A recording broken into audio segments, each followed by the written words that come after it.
আসসালামু আলাইকুম রহমতুল্লাহি ওবরাকাতু। আলহামদুলিল্লাহ, আশা করি আপনারা সকলেই ভালো আছেন। দিনই আলোচনায় আপনাদের সবাইকে স্বাগতম।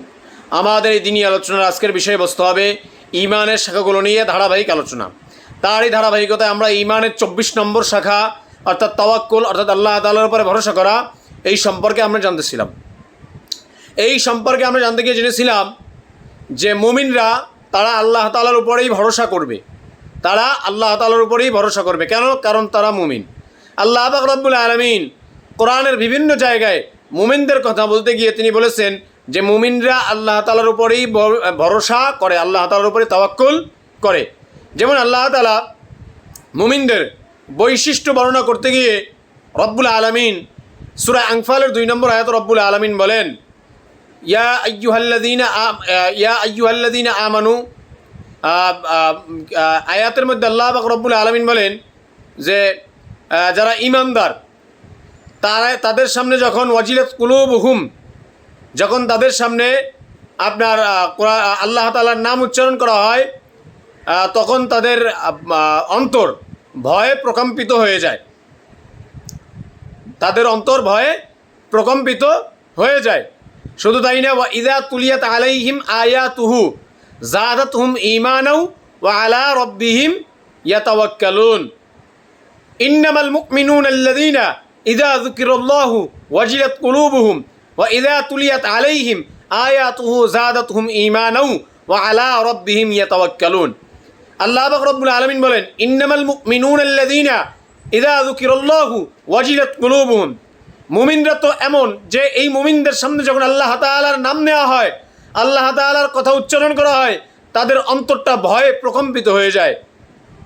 এরপর আল্লাহ বলেন, ওয়া ইযা তুলিয়াত আলাইহিম আয়াতুহু যাদাতহুম ঈমানাও ওয়া আলা রাব্বিহিম ইয়াতাওয়াক্কালুন। আল্লাহ বলেন যে এবং এই মুমিনদের সামনে যখন আমার আয়াতকে পাঠ করা হয়, আমার আয়াতসমূহকে তেলাওয়াত করা হয়, তখন এই আমার আয়াতের তেলাওয়াত শুনে তাদের ঈমান আরো বেড়ে যায়, তাদের ঈমান বৃদ্ধি পায়। সুবহানাল্লাহ। এরপর আল্লাহ পাক রব্বুল আলামিন বলেন, যাদাতহুম ঈমানাও ওয়া আলা রাব্বিহিম ইয়াতাওয়াক্কালুন। এবং মুমিনরা সব ক্ষেত্রেই আল্লাহ পাক রব্বুল আলামিনের উপরেই তাওয়াক্কুল করে, আল্লাহ পাক রব্বুল আলামিনের উপরেই ভরসা করে। এই আয়াতের মধ্যে আল্লাহ পাক রব্বুল আলামিন মুমিনদের বৈশিষ্ট্যের কথা বলতেছেন, মুমিনদের গুণের কথা বলতেছেন। আল্লাহ বলেন যে মুমিনদের একটা গুণ হলো কি জানো? আল্লাহ পাক রব্বুল আলামিন বলতেছেন যে মুমিনদের সামনে যখন আমি আল্লাহর নাম নেওয়া হয়, মুমিনদের সামনে যখন আমি রবের নাম উচ্চারণ করা হয়, সাথে সাথে তাদের অন্তরটা আমি আল্লাহর ভয়ে প্রকম্পিত হয়ে যায়। সুবহানাল্লাহ। এটা বাস্তব কথাই। যারা ঈমানদার, যারা আল্লাহ রব্বুল আলামিনকে চিনেন, যারা আখিরাতকে চিনেন, যারা আল্লাহর রাসূলকে চিনেন, তাদের সামনে যখন রবের নাম নেওয়া হয়, আল্লাহর নাম নেওয়া হয়, তখন তাদের অন্তরটা ভয়ে প্রকম্পিত হয়ে যায়। সুবহানাল্লাহ। এটা মুমিনদের বৈশিষ্ট্য।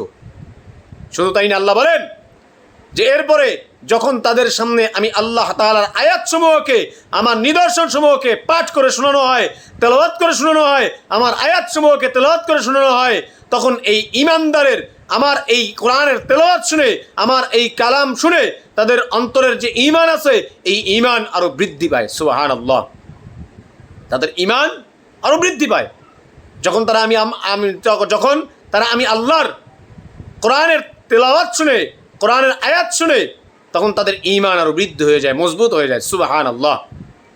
এজন্য ঈমানদারদের সামনে যখন কোরআনে কারীম তেলাওয়াত করা হয়, এই কোরআনে কারীম তেলাওয়াত দ্বারা তাদের অনিহত দূরের কথা বরঞ্চ তাদের ঈমান আরো বাড়তে থাকে। সুবহানাল্লাহ।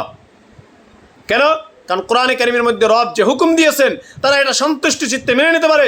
কোরআনে কারীমে রব যেই দিক নির্দেশনা দিয়েছেন এটা তাদের জন্য আরো সহায়ক হয়। এই জন্য তাদের ঈমান আল্লাহ পাক রব্বুল আলামিনের হেদায়েতের কারণে, আল্লাহ পাক রব্বুল আলামিন তাকে ভালোবাসার কারণে তাদের ঈমান আরো এই তেলাওয়াতের দ্বারা বাড়তে থাকে। সুবহানাল্লাহ। এটাই আল্লাহ পাক রব্বুল আলামিন এই আয়াতের মধ্যে বলতেছেন। এবং লাস্টে বলতেছেন, ওয়া আলা রাব্বিহিম ইয়াতাওয়াক্কালুন। এবং প্রত্যেকটা মুমিনই তারা রবের উপরে সব বিষয়ে ভরসা করে। সুবহানাল্লাহ। এটা মুমিনদের বৈশিষ্ট্য। তো এই আয়াতের মধ্যে আল্লাহ পাক রব্বুল আলামিন সর্বপ্রথম মুমিনদের কথা বলছেন। ইন্নামাল মুমিনুনা আল্লাযী, যারা মুমিন তাদের কথা বলেছেন। এবারে মুমিন হতে হলে ঈমান লাগবে। মুমিন হতে হলে কি লাগে? ঈমান লাগে। এখানে যে মুমিনের কথা বলছেন, এই মুমিন হতে হলে কি লাগবে? ঈমান লাগবে। ইমান লাগবে। আর ইমান কি জিনিস? ইমান হচ্ছে অন্তরের দ্বারা, মুখের দ্বারা এবং আমলের দ্বারা আল্লাহ তাআলা যেই জিনিসটাকে বিশ্বাস স্থাপন করতে বলেছেন এই জিনিসটা বিশ্বাস স্থাপন করা। ইমান হলো এরই নাম, ইমান হলো এরই নাম যে ইমান এই জিনিসটা মুখের দ্বারাও স্বীকার করতে হয়, অন্তরের দ্বারাও বিশ্বাস স্থাপন করতে হয় এবং আমলের দ্বারাও কি করতে হয়? পরিণত করতে হয়। এবারে কি পরিণত করবে, কি বিশ্বাস করবে, কি মুখ থেকে স্বীকার করবে?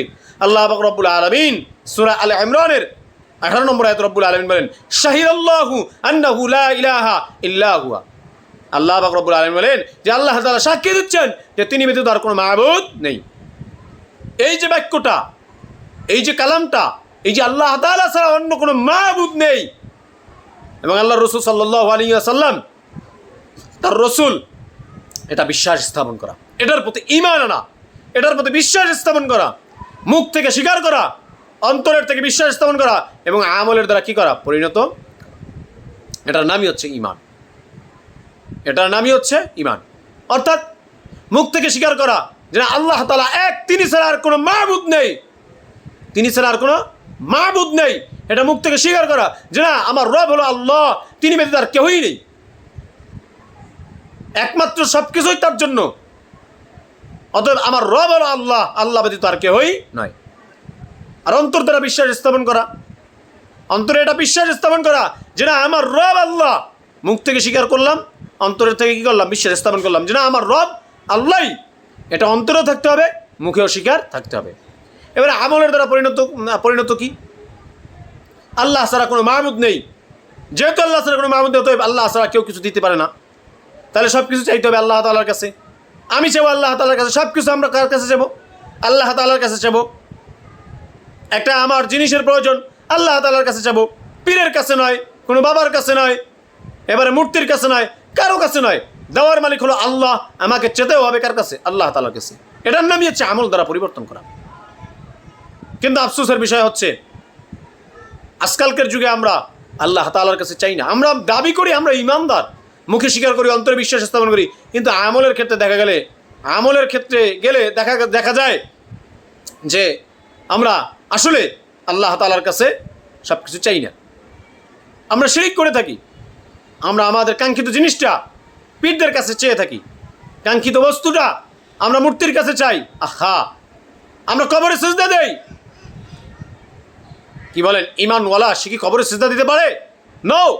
কোনো মাজারে গিয়ে কিছু চাইতে পারে না, কারো কোনো পীরের কাছে কিছু চাইতে পারে না, কারণ দেনেওয়ালা একমাত্র আল্লাহ, সব কিছু চাইবে তিনি আল্লাহ তাআলার কাছে।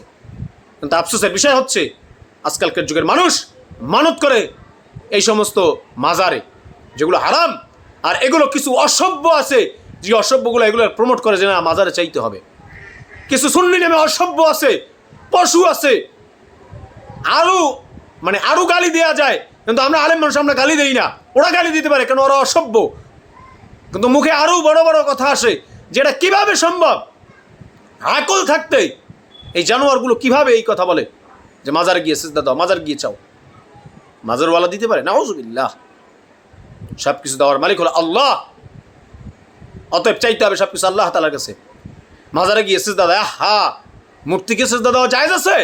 নেই। আমরা মূর্তিকে সিজদা দেই, আমরা মাজারে গিয়ে সিজদা দেই। আহা, কি এক অবস্থা, আজীব অবস্থা। আল্লাহ রাসূল সাল্লাল্লাহু আলাইহি ওয়াসাল্লাম দুনিয়ায় এসে কি করছেন? কাবা ঘরের মূর্তিগুলোকে ভেঙে ফেলেছেন। অতএব আমরা মূর্তিকে সিজদা দেওয়া দূরের কথা, মূর্তির ধারে কাছেও আমাদের যাওয়া যাবে না।